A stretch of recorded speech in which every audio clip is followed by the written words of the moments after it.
Aloha guys, Scuba Chris here. Now I had a lot of questions regarding a couple rods that he said were very close related, and there's a reason why they're close related. The Rockaway Surf Rods was a creation of Okuma through John Bretza, the product developer for Okuma. Now what he did is he was approached by the Sea Perchers of Oregon.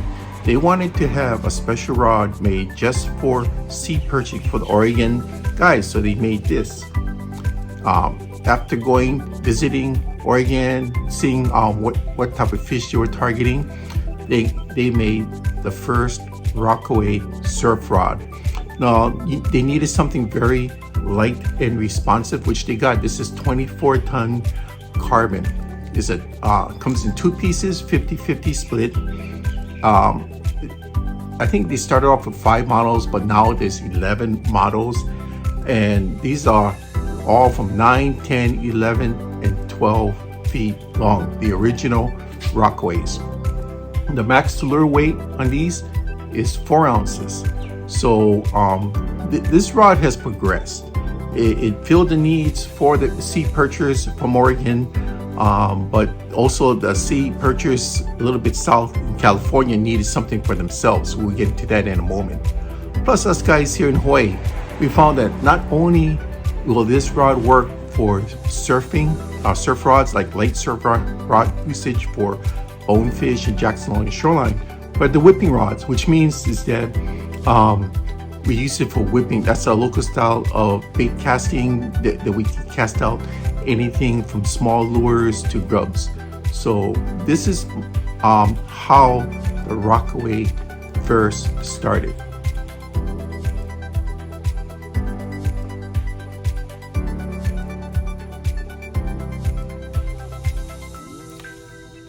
So to continue the story, to answer the needs of the local fishermen of Hawaii, they wanted to have a Rockaway surf rod that was meant more for the Hawaii anglers, even though the true original Rockaway served their purposes. So and they wanted it a little bit cheaper because for $100-something in lower $100 range, they wanted something where they could go out and not care if they dropped it on the lava rocks or got swept out to sea. that's being a kind of like a storyteller, but basically we wanted something that you didn't care that got beat up too much. So here it is. This is the Nesika. Now what makes the Nesika related to the Rockaway? Well, what John did is he changed the componentry. He used different types of stainless steel guide frames. Different type of insert material. The biggest change was a split grip. Before, the other one had a full grip. This one here has a split grip, so it's lighter. So this rod has the same feel, basically the same type of feel, still a 24-ton carbon blank, right? Now this one here, the Nesikas, there are 6 models. Well, there's currently 6 models. I believe there was 4 initially, but there's currently 6 models, all with the 50-50 split like the true Rockaway. These come in 9, 10, and 12 foot lengths, whereas the Rockaway was 8, 9, 10, 11, and 12. Okay, now this one here has the same max lure rating on the heavy models, which is 4 ounces. So on the smaller, lighter units, it's going to be far less than that. So you can, if you want finesse, like for Sea Perch, which was originally designed for, you would want the ones with the lighter rating. True surf casters will want something that goes 1 to 4 ounces, especially the 12 footers. Now this one here is a 10 foot. This is a multi-purpose, but this 10 footer is a heavy rating, so it's still rated for 1 to 4 ounces. That's why I like this 10 footer. And let me see, it also has, hold on. So with the split grip here, you notice I have it taped.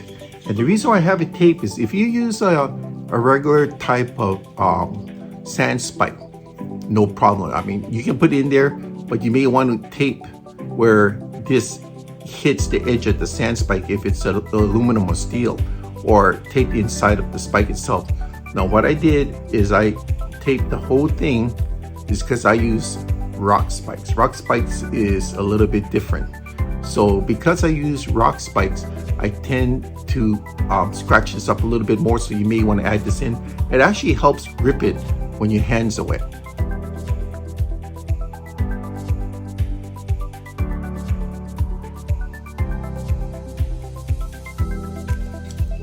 Now this is the monster. This is the true monster of the series. These are the Rockaway HDs. HDs stand for heavy duty. Now this line of rods is what I call true powerhouses of the surfing world. There's 6 models, okay? 9, 10, 11, and 12 foot lengths. Now this one here, you can see here, see how it ends here? This is what you call a 70-30 split. So it's meant for heavy boosting on the bottom part here. The top part here has a lot of lifting power. Okay, this is max loop. This one here is a max loop rating of 6 to 16 ounces. Unreal, 6 to 16 ounces. But realistically, I use 8 to 10 ounces when casting. One of the unforeseen issues with this rod, this big one here, is because it's 12 feet and a 70-30 split, shipping was an issue because you're gonna have the butt section at 30% and the longer top section at 70%. So a lot of places, especially like outer islands, like here in Hawaii, like if you go to Maui or Kauai or some of the outer islands, they cannot bring it in because the shipping is a problem because of the size of the box. Now, if you lived in the continental US, it's not an issue because it's going to get trucked. Anywhere that has to be shipped in by airmail, it's going to be a problem. But there's ways around. There's just some stores like here in Oahu, Izul Brothers have been bringing it in for certain stores that orders these products. At first there was some issues, but I'm not sure if those issues are still there, but shipping is a problem during the COVID times. I'm not sure how it is now. That's just one thing to bear in mind. But if you live somewhere that's more isolated, I would say go with Amazon. Get on the program for the free shipping, pay that one-time yearly fee, and it doesn't matter how much it costs, you're gonna get it. Now there was the Easter egg with the HD line. Because I got all the units, every unit I'm telling you about, I've tried in the field, every single size and power rating. This here was the Easter egg for the HDs. This is the 9.5 footer. Very light, very strong. So as a surfing rod, I was quite surprised with it. But the Easter egg in this one is that it made a good plugging rod at a fraction of what a quality plugging rod would go for. Now, if I can find the stats on this, here it is. Okay, according to this is 9.5 feet. It is rated for 12 to 25 pound test line, but 2 to 6 ounce rating. So I tried this, and I was using 2 and 3/4 ounce lures. Works just fine. I cannot explain how light this is. So light.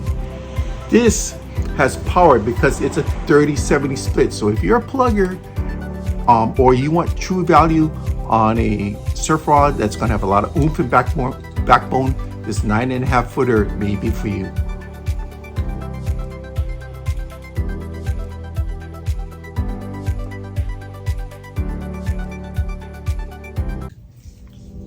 Now the last of the series, this is the SP. This is the answer to the California shoreline casters for Sea Perch. Now I've never been going for Sea Perch. I can only assume that the Sea Perch from the southern parts of the US are smaller in the north because I've seen a lot of pictures of the northern guys catching sea perch, and they're quite large. So when they made this rod for the southern sea perchers, it's actually more of an ultralight type of rod in terms of weight and strength. So that's giving me the idea that a lot of the sea perch down south is maybe on a smaller level than the northern type. I'm not sure. But the stats on this when it first came out was that of an ultralight rod. So me and a good friend of mine who's a writer for Hawaiian Fishing News decided to try this. And sure enough, not only did it handle like an ultralight, but it also handled medium-sized fish as well. So we were kind of pleasantly surprised about that.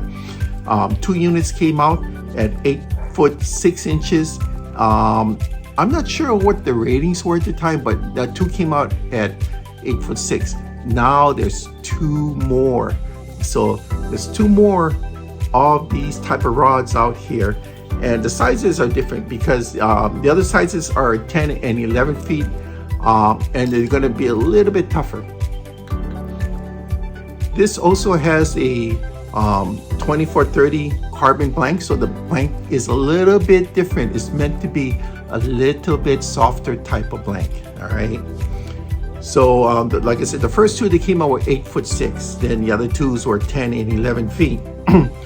This one here, unlike the HD, has a 50-50 configuration. So it's easy to go with. Now here, I told you this was the first one. Look how thin that tip is. Very, very thin. And this wasn't the lighter of it. This was the heavier of the 2 when it first came out. There's another one that was the lighter. And my friend that picked up the light one loved his.